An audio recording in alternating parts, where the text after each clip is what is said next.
Assalamualaikum, selamat datang di YouTube channel aku, Bunda Bisa. Di video kali ini aku mau bahas gimana cara aku mengajarkan toilet training kepada anakku. Dari awal aku mengajarkannya sampai sekarang alhamdulillah sudah berhasil. Nah, toilet training ini merupakan tahapan selanjutnya bagi kita dan juga anak kita. Setelah anak kita sudah bisa berdiri, berlarian, berbicara. Nah, tahapan selanjutnya yaitu gimana anak kita bisa menggunakan toilet selayaknya orang dewasa tanpa adanya ketergantungan lagi kepada popoknya. Aku juga pernah ngerasain gimana capeknya, riwahnya, pusingnya. Pokoknya aku sudah pernah ngerasain keributan yang kalian rasakan ketika mengajarkan toilet training. Ketika kita baca teorinya, wah, ketika aku di fase ini aku harus sabar. Tapi ketika kita menghadapi fase ini yang awalnya kita mau sabar, lama-lama itu kayak gedek juga kan ya. Nah, I know you feel and you know what I mean. Aku mau sharing sedikit ya tentang pengalaman aku mengajarkan aku toilet training. Aku tuh tahunya anak sudah bisa diajarkan toilet training ketika anak berusia 1 tahun sampai paling lama tuh 3 tahun. Atau ketika anak sudah bisa berbicara atau sudah bisa berdiri. Dan ketika dia berbicara tuh kita paham maksudnya dan dia juga paham dalam instruksi yang kita berikan. Nah, itu kita sudah bisa mulai toilet training kepada anak kita. Kita sudah bisa memberitahu anak kita, adek, pipis di sini, pup di sini, jangan pup di popok lagi. Adek sudah besar, pipisnya dan pupnya di kamar mandi ya. Kita sudah bisa mulai memberitahukan anaknya tentang itu.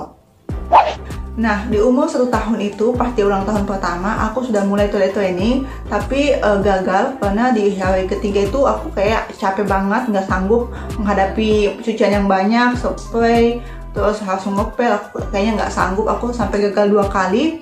Nah, setelah itu karena aku capek, ya udah aku kembalikan lagi anaknya pakai popok. Nah, setelah itu karena aku di umur 1 tahun itu aku sudah pernah coba toilet training. Di usia 2 tahun lebih, anakku itu adiknya lahir. Dan itu bakal double pengeluaran untuk popok, kakaknya butuh popok, adiknya juga butuh popok. Jadi aku harus memilih, harus mengajarkan anaknya toilet training atau nanti aja. Nah, karena aku nggak mau double pengeluaran untuk popok, jadi aku memutuskan untuk mengajarkan anakku itu toilet training. Pokoknya kali ini harus bisa toilet training supaya nggak ada double pengeluaran untuk popok.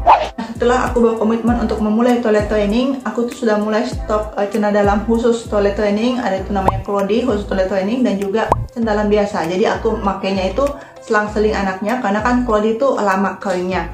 Jadi aku selang-seling pakainya. 3 hari pertama itu sangat berat banget karena aku punya bayi yang umurnya baru 40 hari. Yang bayinya itu masih 40 hari jadi kayak butuh banget perhatian, kakaknya juga butuh banget perhatian karena dia lagi toilet training.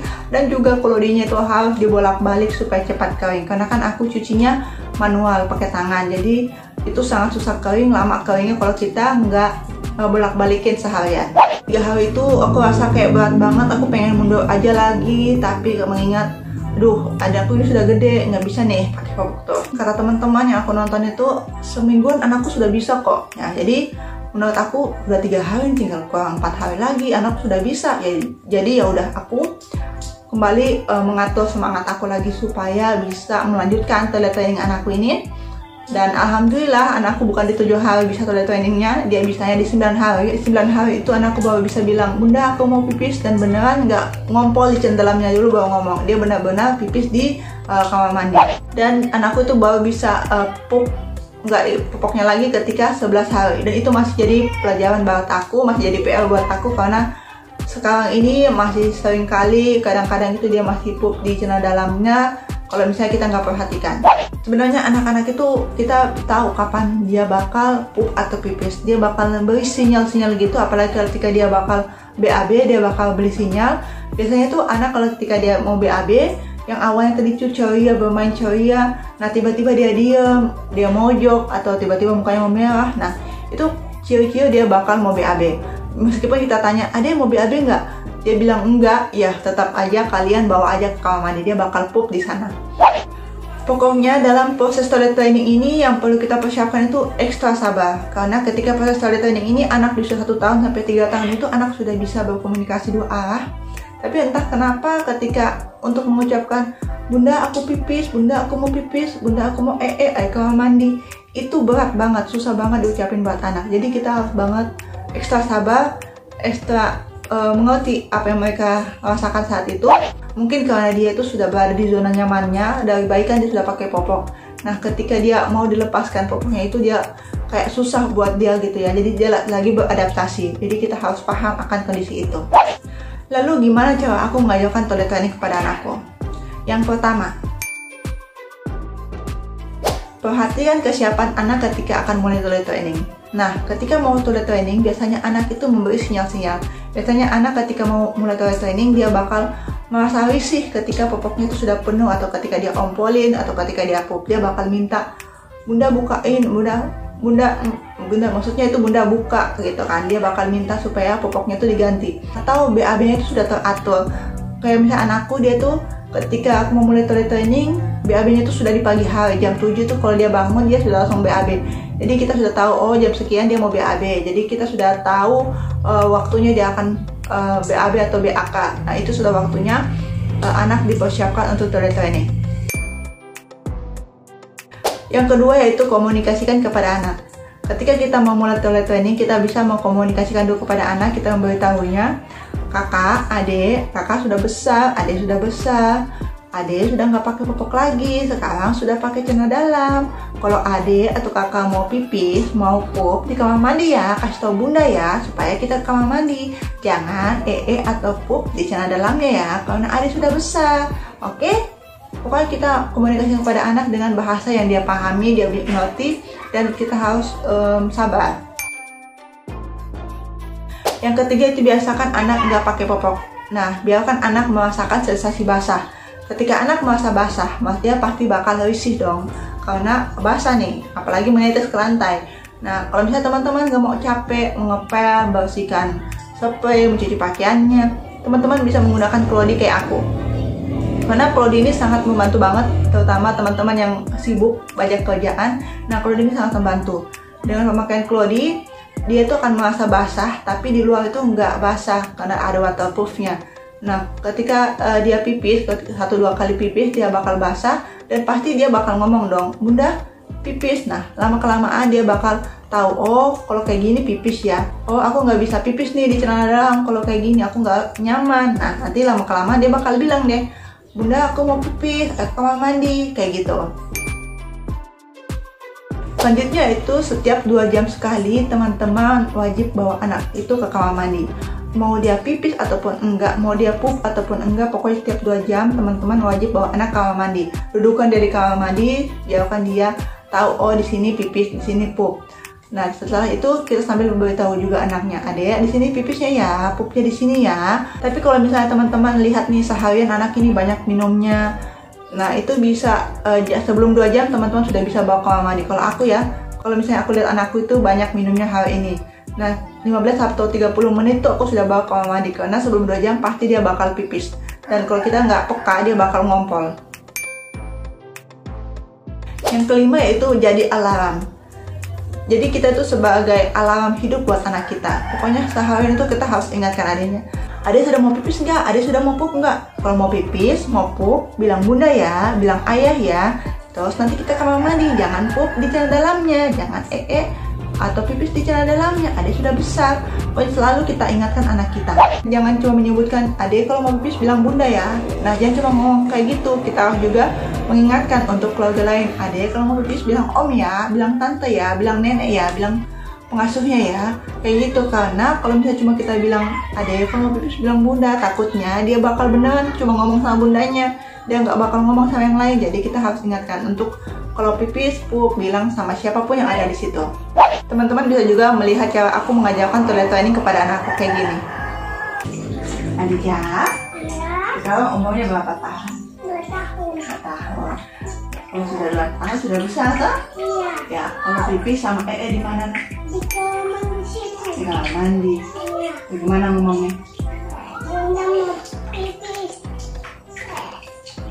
Ayo kamar mandi. Terus kalau bagaimana? Sakit kuku. Terusnya, kalau mau bagaimana ngomongnya? Bunda mau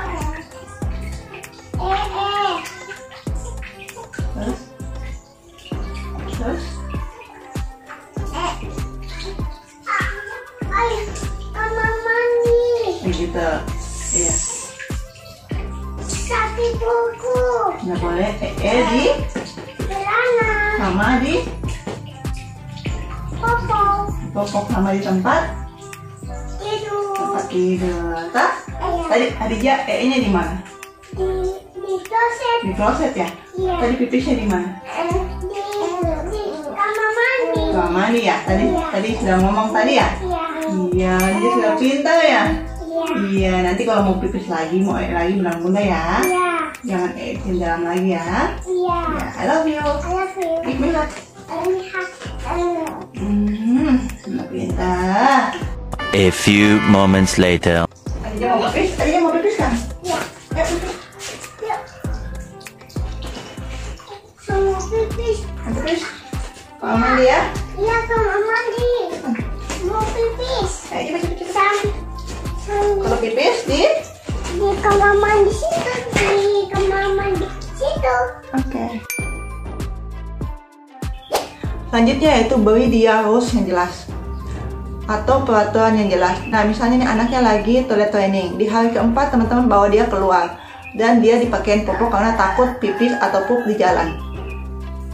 Ketika dia di jalan beneran pipis atau pup, terus dia bilang, "Bunda, aku mau pipis." Ke kamar mandi. Tapi bundanya itu bilang, "Udahlah, kamu pipis di situ aja. Kamu kan pakai popok, nggak apa-apa." Nah, jangan kayak gitu. Tapi ketika dia bilang kayak gitu, anaknya aku mau pipis. Nah, kita langsung buru-buru bawa ke kamar mandi. Kalau kita bilang, "Udahlah, pipis di situ aja." Nanti anak malah bingung. Anaknya ini berarti nanti bakal mikir, "Oh, aku udah nggak apa-apa nih pipis di dalam aku. Oh, aku udah nggak apa-apa ini pipis di popok aku." Oh, kayak gitu. Nah, kalau kayak gitu dia bakal lama banget prosesnya untuk toilet trainingnya dan bakal ngulang lagi sebenarnya karena dia bakal ngerasa nyaman lagi udah bisa pipis di celana dalamnya. Kalau aku sendiri selama proses toilet training 2 minggu itu aku nggak bawa kemana-mana, pokoknya di rumah aja. Dan ketika misalnya dia sudah mulai pintar nih, aku baru bawa dia ke rumah neneknya. Itu pun aku bawakan dia stok pakaian 2 atau 3 pasang dan juga bawain dia celana dalam yang banyak supaya untuk stok atau ketika dia mau pipis atau mau dia pup supaya nggak pakai popok sama sekali. Pokoknya aku sudah berkomitmen ketika aku mulai untuk toilet training nggak aku pakein popok sama sekali. Popoknya yang masih sisa itu aku simpan buat nanti adiknya pakai ketika size-nya sudah cukup. Selanjutnya yaitu beritahukan orang sekitarnya kalau anak ini lagi toilet training supaya semuanya itu satu suara. Beritahukan orang tua kita, beritahukan pengasuhnya, om tantenya. Jadi kalau misalnya kita lagi nggak sama anak kita titipin ke keluarga kita. Nah, mereka tahu, oh anaknya ini lagi toilet training, jadi kita nggak bisa pakein popok. Jadi kita harus ngawasin anaknya. Kita harus tahu, oh anaknya ini mau pipis kayak gini, kita tahu ini. Oh gerak-geriknya kayak gini, dia mau pipis nih.